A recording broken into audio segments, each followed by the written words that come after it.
প্রেমের টানে হাজার মাইল পেরিয়ে সুদূর চীন থেকে বাংলাদেশে ছুটে এসেছেন এক চীনা যুবক। প্রেমের টানে সব বাধা পেরিয়ে সুদূর চীন থেকে গোপালগঞ্জে এসেছে লিও শিলিয়ান নামক এক চীনা যুবক।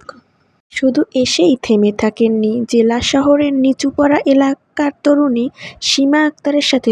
প্রেমের টানে হাজার মাইল পেরিয়ে সুদূর চীন থেকে বাংলাদেশে ছুটে এসেছেন এক চীনা যুবক। সেই ভালোবাসার টানেই গত শুক্রবার বাংলাদেশে আসেন লিউ সিলিয়ান।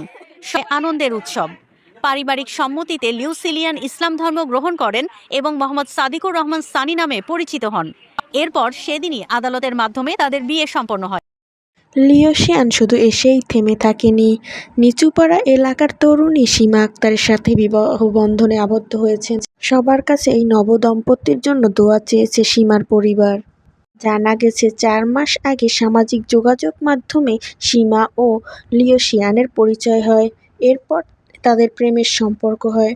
সীমার কাছে আসার জন্য লিও শিলিয়ান 2 মাসের ছুটি চায় কর্মস্থলে, কিন্তু ছুটি না পাওয়ার কারণে তিনি চাকরি ছেড়ে দিয়ে চলে আসেন। এরপর ঢাকায় এসে পৌঁছান সেই চীনা যুবক। ঢাকার একটি হোটেলে ওঠার পর সীমার বাবা তাকে গোপালগঞ্জে নিয়ে আসেন। বিয়ের পর সীমা বলে, সত্যি আমি অনেক খুশি।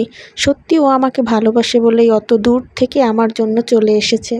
চীনা তরুণ লিও শিলিয়ান বলেন, সীমা খুব ভালো মানুষ। আমি ওকে সত্যি ভালোবেসেছি বলেই ওর টানে বাংলাদেশে ছুটে এসেছি। কিছুদিনের মধ্যে ওকে নিয়ে চীনায় চলে যাব। সীমার পরিবার জানায়, প্রথমে একটু দুশ্চিন্তায় ছিলাম, পরে বুঝতে পেরেছি ছেলেটি অনেক ভালো। স্থানীয়রাও তাদের প্রেম ও সাহসিকতাকে সম্মান জানায়। প্রেম জাতি ধর্ম মানে না। লিও শিয়ান ও সীমার প্রেমের কাহিনী তারই যেন এক জ্বলন্ত প্রমাণ।